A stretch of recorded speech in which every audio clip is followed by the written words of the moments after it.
Hey guys, I'm back with another video covering the Fixer. So Fixer is a pretty unique class. It plays differently depending on which kit you decide to start with. You get your masking grenade or you get explosive ammunition. For the first part, I'm going to be covering just the masking grenade, explain why some of these choices are here, and then about halfway through, I'll be hopping on to the explosive ammunition build. So if you want to skip ahead, probably about 5-6 minutes in, you'll get it there. So starting, obviously you cannot pick these first two choices if you're going with the gas grenade. They're just not going to function at all. Um, it's going to overwrite, and nothing's going to happen. So your only choice with masking grenade right now is going to be with paramedic. Paramedic is obvious; it's just going to give you a quicker revive. So if you watch my medic video, you'll see what I mean. So the next tree, you could really go with either one of these two. I actually prefer to use the side effects, and the reason why I use side effects is because it actually synergizes pretty nicely with Darkness Falls over here.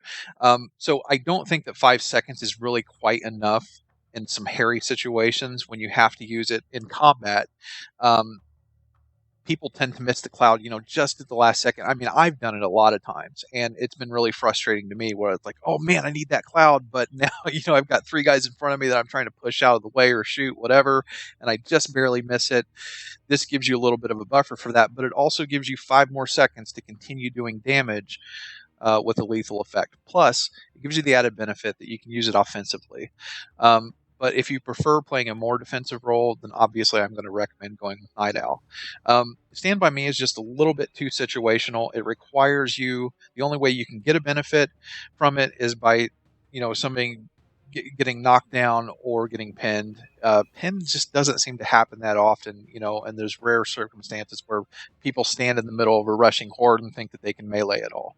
Um, so yeah, again, this is going to be the best option. Um, so I like to use Cloakroom. I do occasionally use Knock Knock, just depending on maybe what map we're going into, what difficulty we're on, what the rest of the group composition is.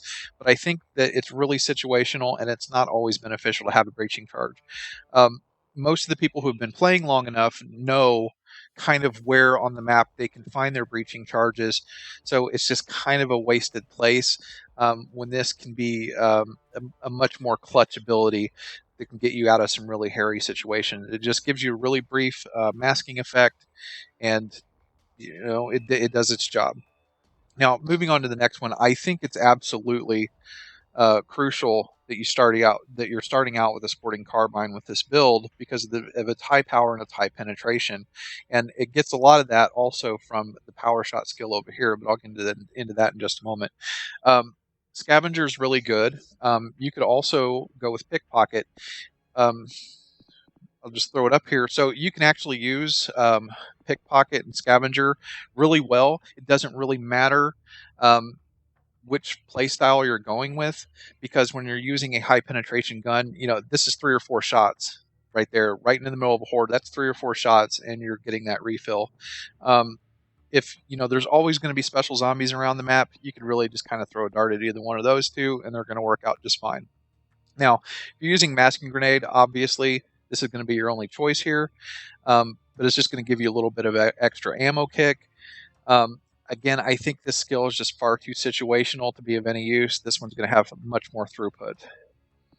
Now, in this tree right here, I just don't feel like the Castle 6 is really beneficial to use. In fact, I think the only class that really benefits really well in using that gun is the Gunslinger, because of the fast reload. Um, Power shot gives you increased penetration. Penetration is one of the best things, one of the best traits any of these weapons in this game has, and that is being able to hit more targets as each bullet is fired from the gun. So instead of hitting, 1 or 2 zombies, it'll hit a third zombie, and maybe damage a bit of the one behind it, so on and so forth. So this just gives you one extra tick of penetration that could mean 1.5, 2 more zombies per bullet.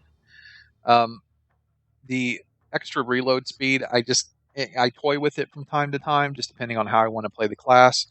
Um, it kind of works out pretty decent when you're using the explosive ammo. In fact, I would not recommend using power shot at all with explosive ammo, but I'll get into that in a moment and you'll see why.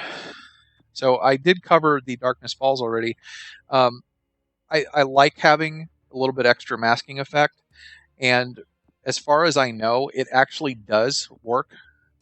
If you have these two together, they still work together. But I just prefer having the extra duration on the cloud. Obviously, you're not going with the supply bag here because, again, you're using the grenade.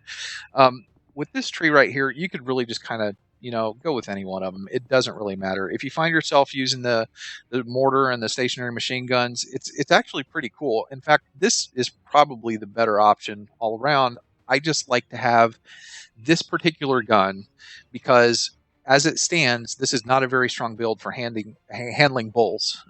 Bulls are spitters. This thing will, kick a bull in, 2 hits.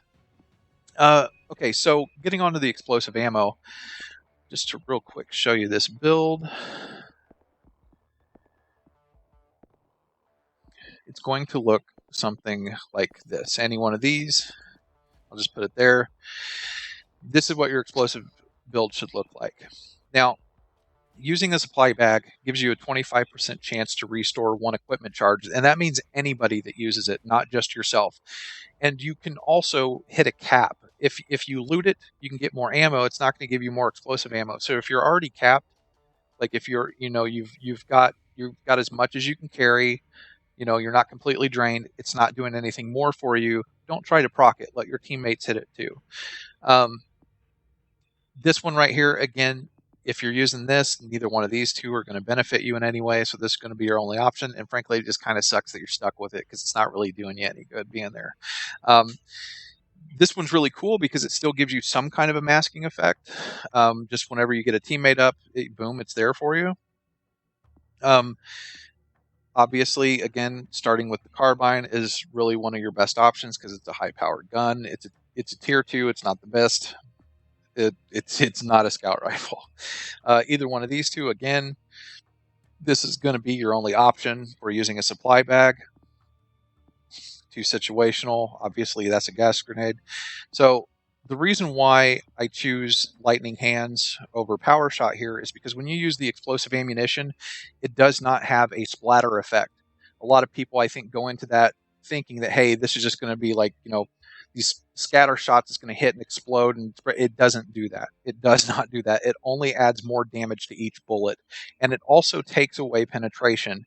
So the bullet stops when it hits. It just hits really hard. So you can actually see that when you aim into a horde. If you want to test my theory, just throw on pickpocket, use this loadout as you see it, and you'll see you're not getting the quick refills like you would expect. So another thing to keep in mind is that you also get an instant reload whenever you drop the bag. So whenever you drop that supply bag, you're instantly reloaded at that point.